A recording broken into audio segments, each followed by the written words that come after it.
Joining me right now is Florida Congressman and member of the House Armed Services Committee and former Green Beret himself, Commander Michael Waltz. Congressman, it's great to see you this morning.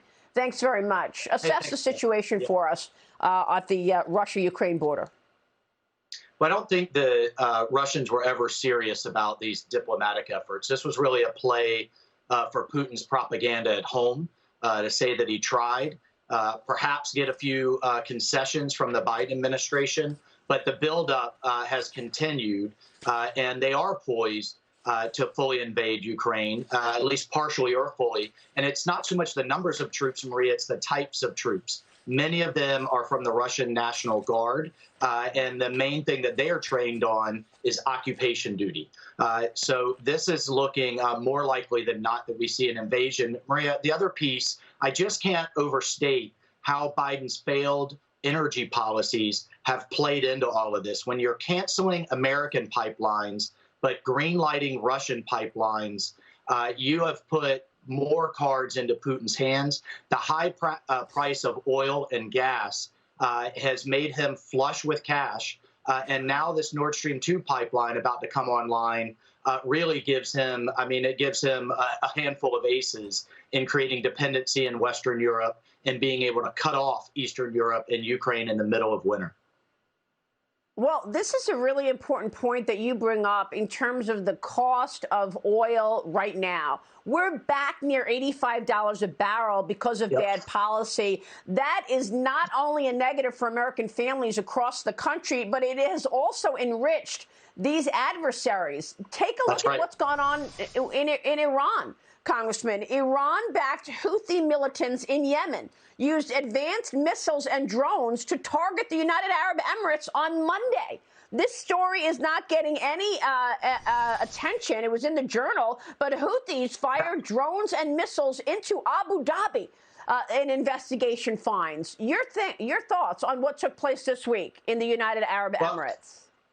A few things. One, the Houthis, this rebel organization, aren't manufacturing these sophisticated, accurate drones. They're being given to them by Iran, along with the training of how to use them. Two, they attacked Abu Dhabi's international airport. And oh, by the way, the Biden administration took the Houthis off the terrorist watch list and got nothing in return. Obviously, the Houthis have only escalated their attacks, backed by Iran, that we're negotiating with right now. And number two, they attacked our embassy just this past November in Yemen. And again, all of these adversaries are seeing nothing in return. In fact, nothing in terms of consequences. And in fact, Biden's just emboldening them by the weakness that they're seeing. Well, that's right. Bad policy has so many reverberations across the world, and it's having an impact in terms of enriching and empowering Iran. And what about China? Congressman, today you and Virginia Congresswoman Jennifer Wexton will introduce this bill, the Irresponsible Olympic Collaboration Act. It would strip the International Olympic Committee of its 501 tax-exempt status. All this ahead of the Beijing Games. Tell us about your bill and what you're expecting. Well, the IOC is listed as a 501c4, which is a social welfare organization, yet they're actively aiding and abetting, turning a blind eye to an ongoing genocide. So as enough is enough of American taxpayers subsidizing this.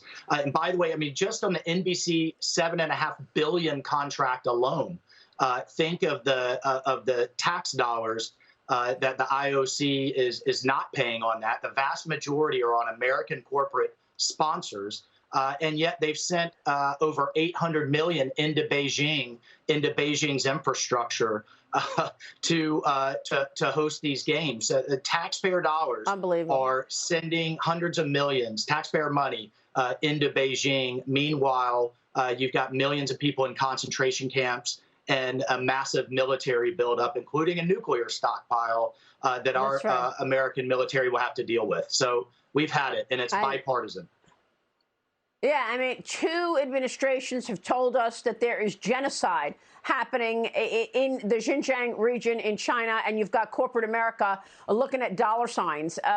Congressman, we know that you have had real leadership on this subject. We appreciate it, and we'll be watching the success of that bill. Thank you, sir. We'll talk soon. Congressman Thanks, Michael Maria. Waltz joining us this morning in